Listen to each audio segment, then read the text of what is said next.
أعوذ بالله السميع العليم من الشيطان الرجيم من همزه ونفخه ونفثه بسم الله الرحمن الرحیم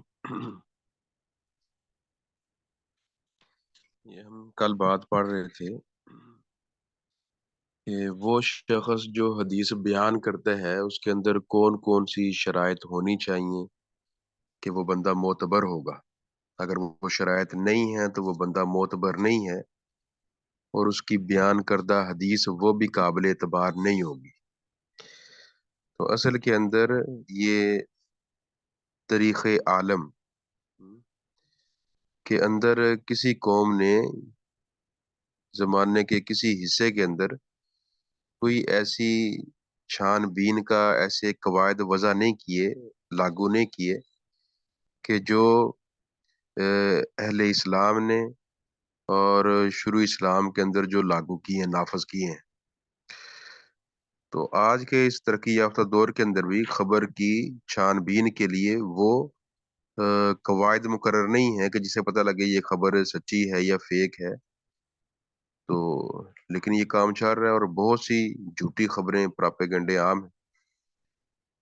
تو بہرحال اس امت کا یہ خاصہ رہا ہے کہ اس کے جو ہزاروں بیان کرنے والے تھے اس کے دین کو، تو ان سب کی زندگیوں کو محفوظ کر لیا گیا تاکہ کوئی بندہ ہزاروں سال بعد بھی پتہ کرنا چاہے آیا یہ بات اللہ کے نبی نے فرمائی ہے یا نہیں فرمائی ہے، تو بندے کو بالکل ایسے ہی یقین ہو جیسے اللہ کے نبی صلی اللہ علیہ وسلم کے دور کے اندر اسے یقین ہوتا تھا کہ یہ بات آپ نے فرمائی ہے یا نہیں فرمائی. تو اب یعنی آج بھی ہزاروں سال بعد بھی اس بات پر حکم لگانا کہ آیا یہ قابل اعتبار ہے یا نہیں ہے بالکل ویسے ہی ممکن ہے. تو وہ جو شرائط کڑی شرائط انہوں نے لگائی تھیں ان میں سے ہم نے دو پڑھی تھیں. ایک تھا کہ راوی جو ہے وہ عادل ہو.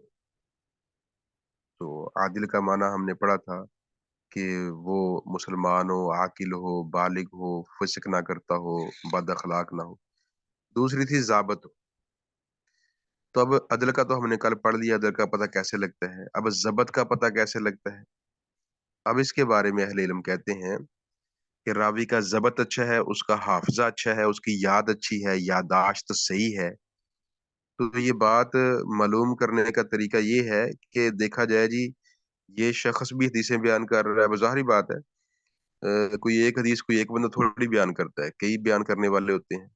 جس طرح مثلا ہماری کلاس ہے، ایک کلاس کے اندر ہمارے کوئی 5-10 طلباء طالبات تو ہوتے ہیں، باقی وہ حدیثیں کئی اور جگہوں پر بھی پڑھی جا رہی ہیں، وہاں پر بھی کئی بیان کرنے والے، تو مختلف بیان کرنے والے ہوتے ہیں.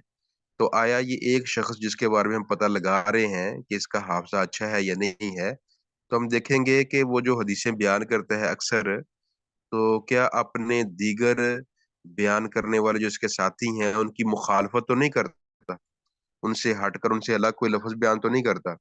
اگر نہیں ان کے مطابق ہی کر رہا ہے تو مطلب یہ دلیل ہے اس کے ضبط کی کہ یہ ضابط ہے انسان، اس کا حافظہ اچھا ہے.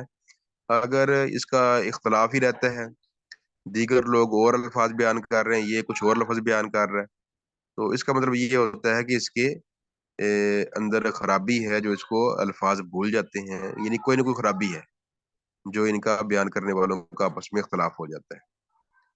تو بہرحال اگر تو کوئی ایک دو بار یا چند بار مخالفت ہوگی ہے تو وہ تو ہر بندے سے چوک ہو جاتی اتنی، تو اس کا تو اتنا نہیں ہے پریشانی والی بات.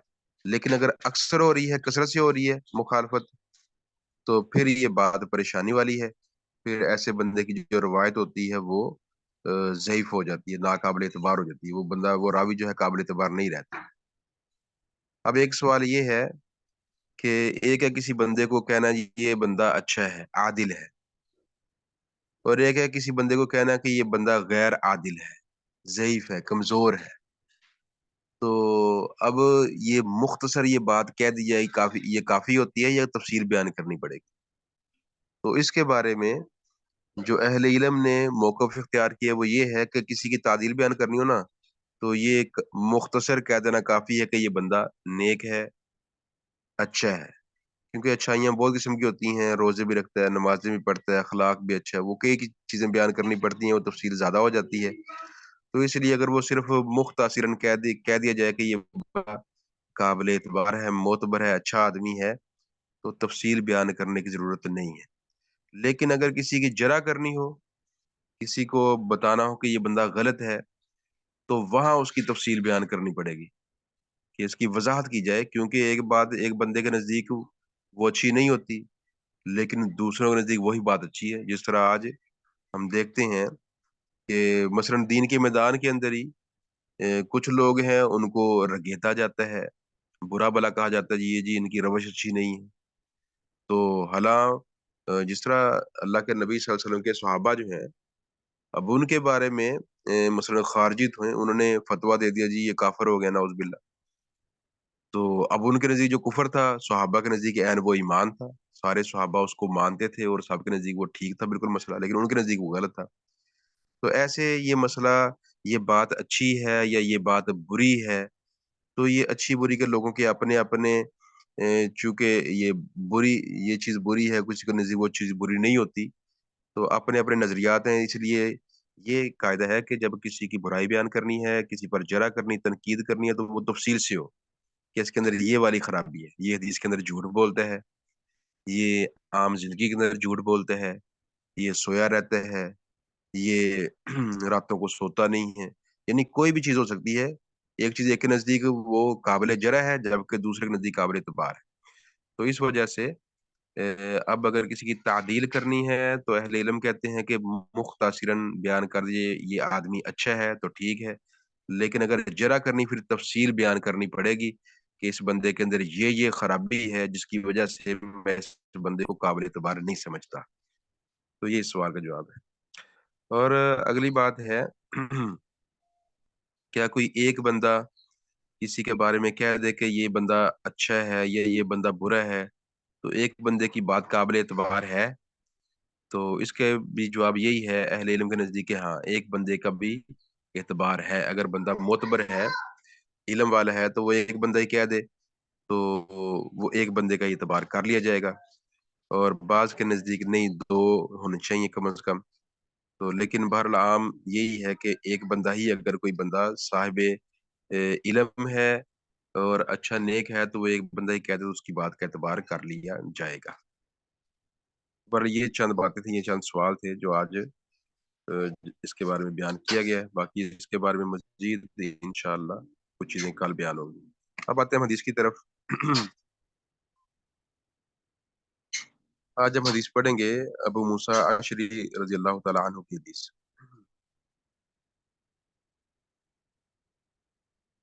وعن ابی موسیٰ الاشعری رضی اللہ عنہ، ابو موسیٰ اشعری سے روایت ہے، قال کہتے ہیں، قال لی رسول اللہ، مجھے رسول اللہ صلی اللہ علیہ وسلم نے کہا، قال کہا، لی میرے لیے، رسول اللہ اللہ کے رسول صلی اللہ علیہ وسلم،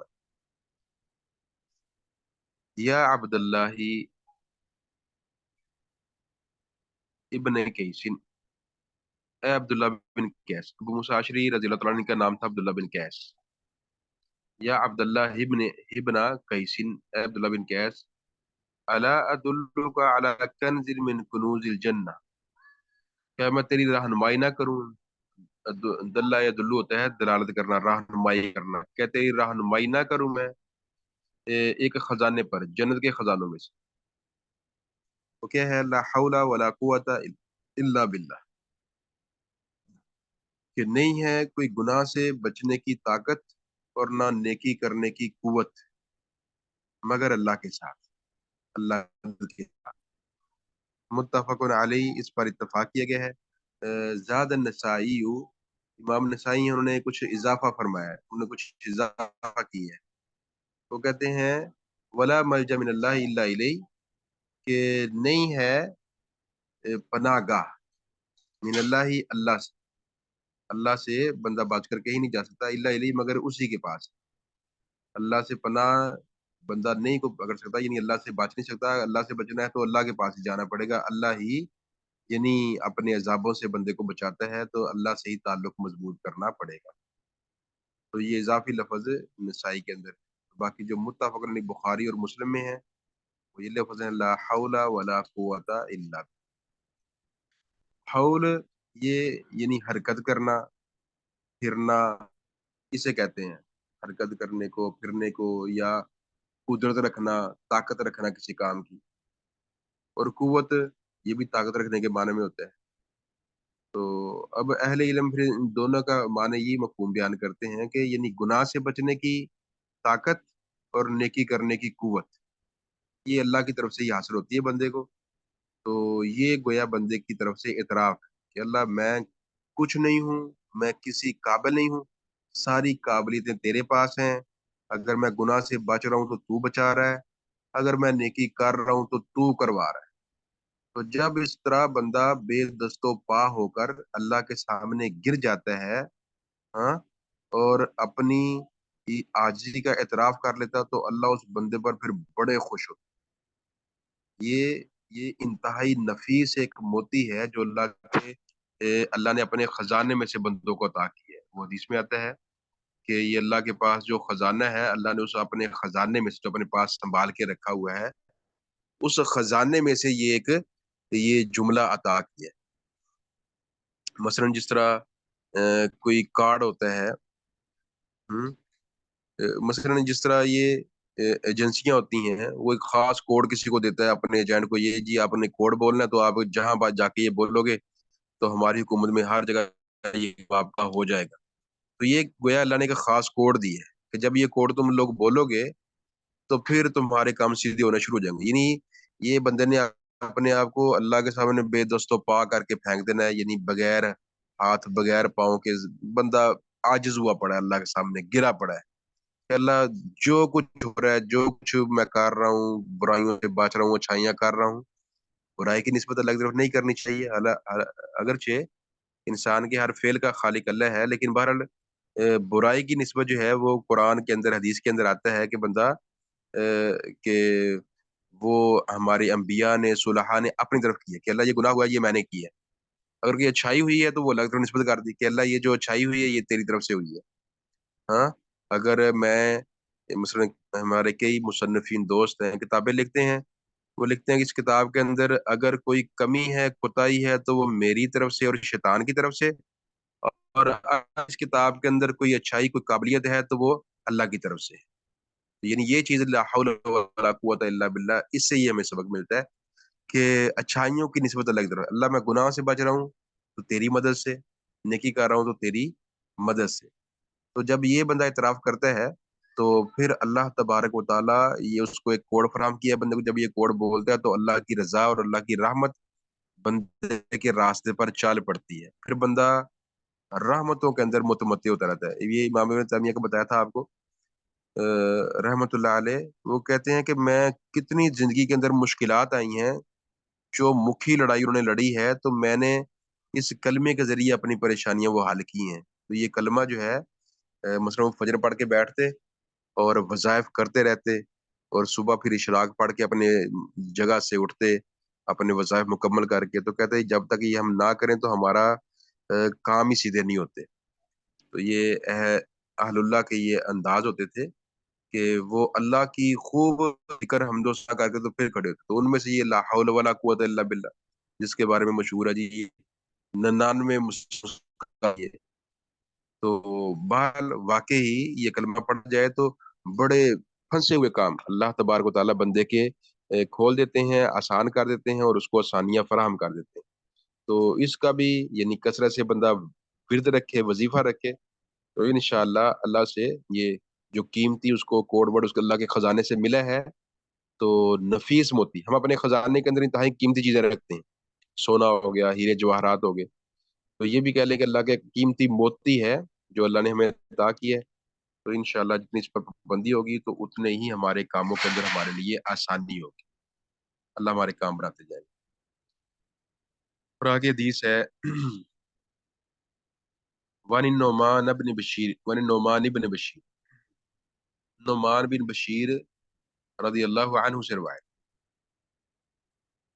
عن النبی، وہ نبی صلی اللہ علیہ وسلم سے روایت کرتے ہیں، قال فرمایا، ان الدعاء هو العبادہ، بے شک دعا جو ہے وہی عبادت ہے، دعا ہی عبادت۔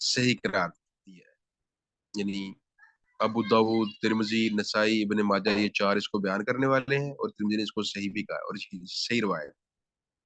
اور دوسری حدیث ہے اس سے آگے والی کہ اس میں ہے وَلَهُ من حدیث انس، اور اسی کے لیے ہے انس کی حدیث مرفوعاً، وہ بھی مرفوع ہے یعنی اللہ کے نبی سے ہے، باللفظ، اس لفظ کے ساتھ.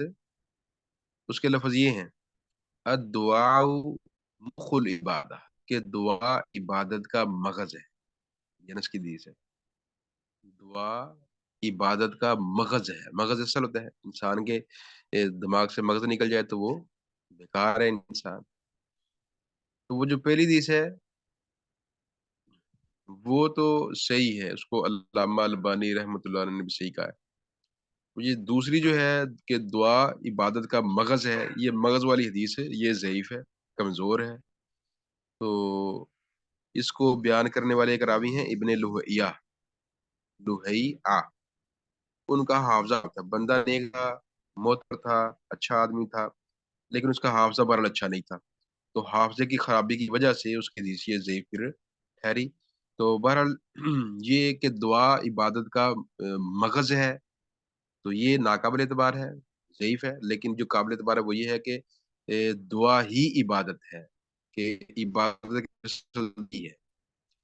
تو مثلا ایک ہے کہ ڈائریکٹ آپ نماز پڑھ رہے ہیں تو آپ اللہ سے مانگ رہے ہیں، دعا کر رہے ہیں، تو ایک یہ دعا ہوتی ہے. ایک یہ ہے کہ ہم مانگ نہیں رہے، زبان ہماری نہیں چل رہی، لیکن ہم وہ اس طرح منہ بنا کے کھڑے ہیں، معصوم سی صورت بنا کے کھڑے ہیں اپنے ابا کے سامنے، اپنی اماں کے سامنے.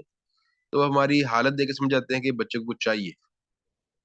بچہ جو ہے اپنے ماں باپ کے سامنے کھڑا ہوتا ہے تو وہ سمجھ جاتے ہیں کہ بچے کو کچھ چاہیے. تو اب ایسے ہی جب اللہ کے سامنے ہم روزہ رکھتے ہیں تو اللہ سے مانگنے کچھ رہے ہوتے ہیں، لیکن ہم نے وہ اپنا انتہائی تکلیف برداشت کر رہے ہیں، بھوک کی، پیاس کی. تو یہ اتنی ہم مشقت اٹھا رہے ہیں، تو یہ دلیل ہوتی ہے کہ اللہ ہمیں تجھ سے کچھ چاہیے. یہ ہماری مشقت اٹھانے کا مقصد ہے، تو یہ بلا فائدہ مشقت نہیں اٹھا رہے، ہمیں تجھ سے کچھ چاہیے. ایسے ہی حج کر رہے ہیں، حج میں بھاگے پھر رہے ہیں، ایسے ہی روزہ رکھ رہے ہیں، دیگر امور ہے، زکوٰۃ دے رہے ہیں. اب اس میں دے رہے ہیں زکوٰۃ، تو لیکن اللہ نے جو وعدے کیے ہیں کہ جو بھی تم اللہ کے راہ میں خرچ کرو گے اللہ تمہیں پورا پورا دے دے گا، لوٹا دے گا. تو اب ہم مانگ نہیں رہے، لیکن اللہ تو نے وعدہ کیا تھا کہ تم دو گے تو میں واپس کروں گا. تو ہمارے ذہن میں وہی چل رہی ریل، وہی چل رہی ہمارے ذہن میں، لیکن ہم زبان سے کچھ نہیں کہہ رہے. اور کسی کو زکوٰۃ دے رہے ہیں، کسی کو صدقہ دے رہے ہیں، کسی کو پیسے عطا کر رہے ہیں، کوئی نیکی کی راہ کے اندر خرچ کر رہے ہیں. تو اب ریل وہی ہوتی جو اللہ نے قرآن میں بتائی ہوئی تھی. تو یہ مطلب انسان کچھ نہیں بھی کر رہا، تو کچھ نہیں بھی بول رہا، تو اس کا یہ عمل جو ہے وہی، یعنی کہہ لیں کہ مانگنے کی طرح ہے، مانگنے کی طرح ہے. تو اس وجہ سے یہی معنی ہے کہ ہر عبادت کے ہر معاملے کے اندر وہ سمجھو دعا ہی دعا ہے. عبادت، ہر دعا عبادت جو ہے وہ دعا ہی دعا ہے. تو یہ ایک دعا کرنا جو ہے یہ بھی مثلاً اللہ فرماتے ہیں قرآن میں وقال ربکم ادعونی استجب لکم، تمہارے رب نے کہا کہ مجھے پکارو میں تمہاری دعا قبول کروں گا. ان الذین یستکبرون عن عبادتی سیدخلون جہنم داخرین، اور بے شک وہ لوگ جو میری عبادت سے تکبر کرتے ہیں.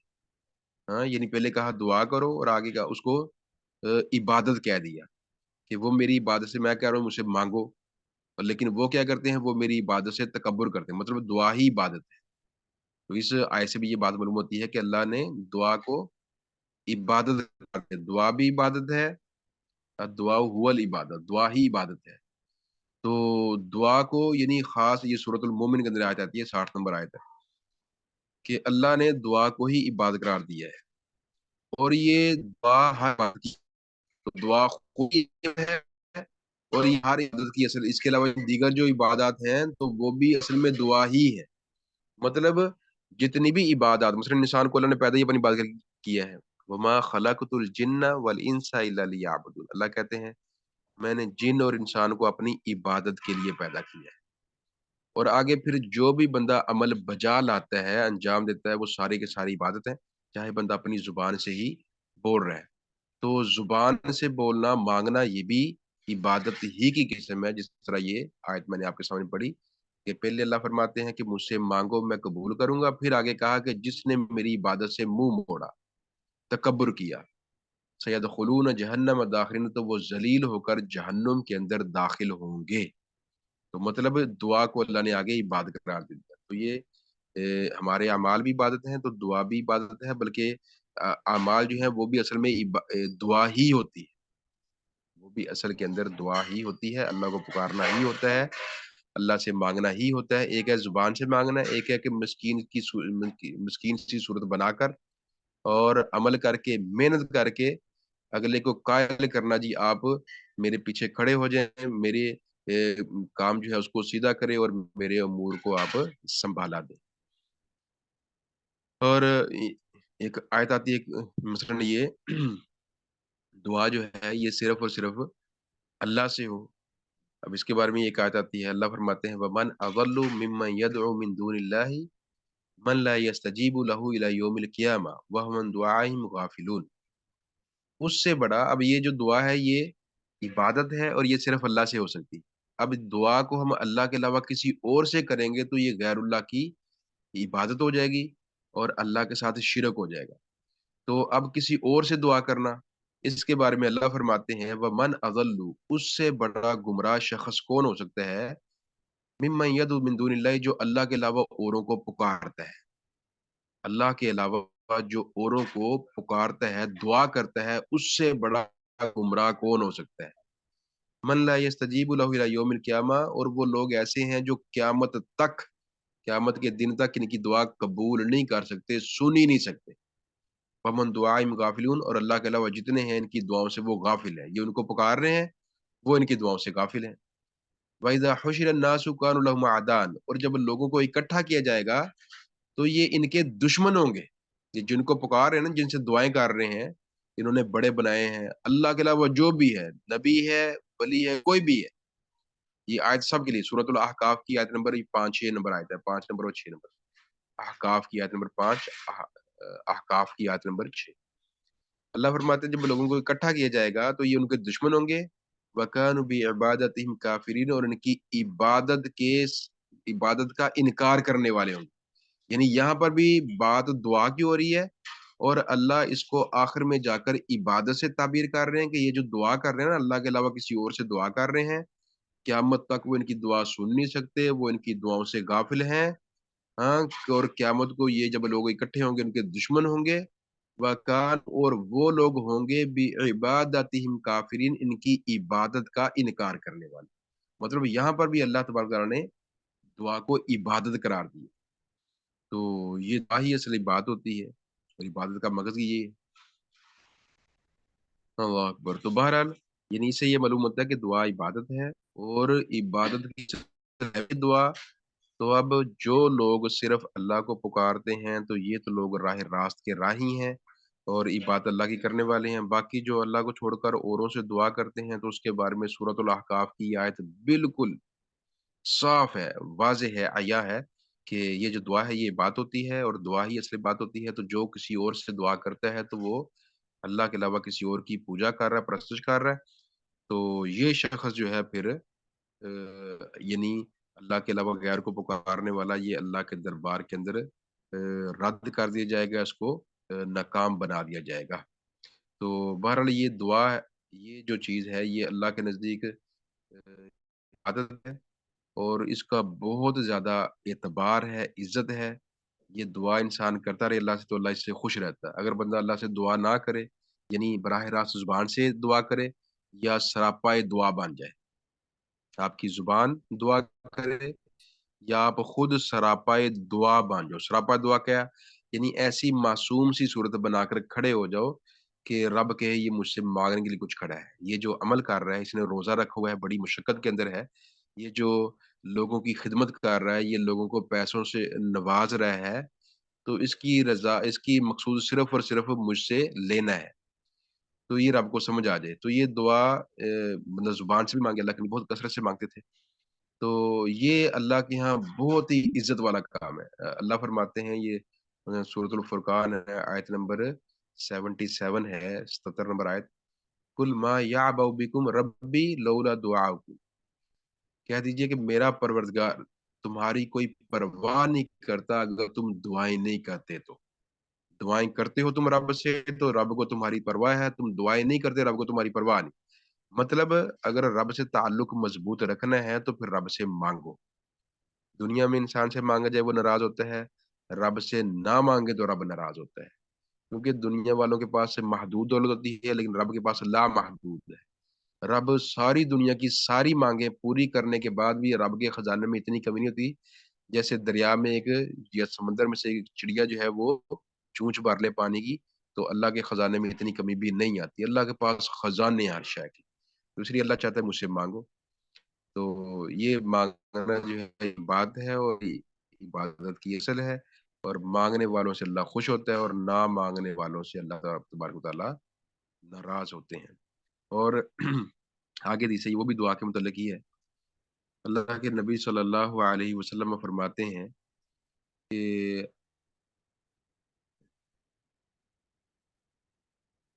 والا ہو، اور انہی کے لیے لفظ ہے من حدیث ابو ہریرہ کی حدیث سے رضی اللہ عنہ رفع، اس کو مرفوع بیان کرتے ہیں کہ لیس شیء اکرم علی اللہ، نہیں ہے کوئی شے عزت والی اللہ پر، کوئی شے اللہ پر زیادہ عزت والی نہیں ہے من الدعاء، دعا سے، یعنی دعا سے زیادہ کوئی شے معز نہیں ہے اللہ تبارک و تعالیٰ کے نزدیک۔ تو لہٰذا یہ دعا اللہ سے کرنی چاہیے اور اللہ ہی سے کرنی چاہیے، کسی اور سے کریں گے تو ہم یہ عزت کسی اور کو فراہم کر رہے ہیں، اللہ ناراض ہو جائے گا اور ہمیں شرک کا مرتکب قرار دے کر پھر بالکل ہی اسلام سے خارج کر دے گا۔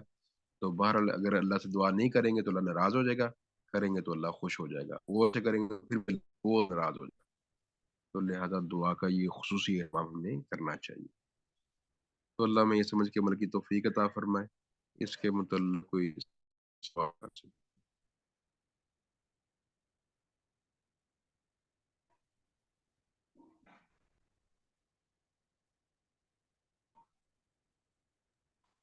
جزاکم اللہ شیخ۔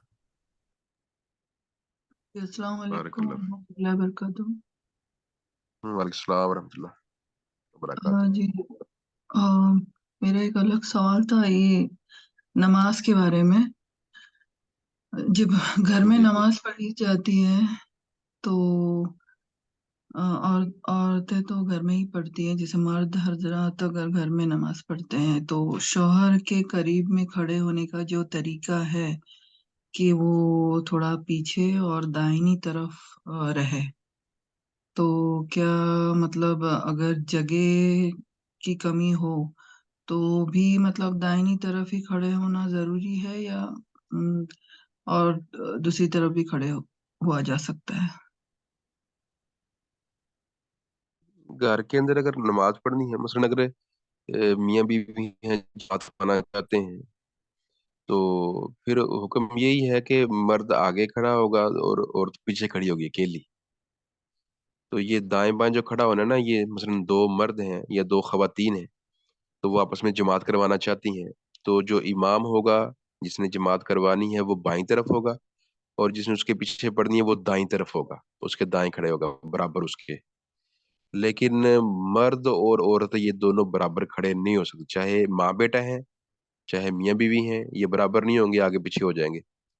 اللہ کے نبی صلی اللہ علیہ وسلم نے حضرت انس کے گھر جماعت کروائی تھی، تو وہ بتاتے ہیں جی اللہ کے نبی آگے کھڑے ہو گئے، تو انس اور ان کے ساتھ ایک اور لڑکا تھا وہ آپ کے پیچھے کھڑے ہو گئے، اور انس کی والدہ تھی وہ ان کے پیچھے کھڑی ہوگی اکیلی، بچوں کے ساتھ نہیں کھڑی ہوئی۔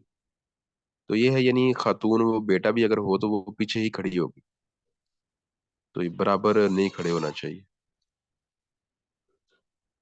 تو اس طریقے سے نماز نہیں ہوگی، مطلب اگر کوئی برابر میں یا تھوڑا پیچھے دائیں بائیں کھڑے رہے، بھائی ہو شوہر ہو کسی کے ساتھ،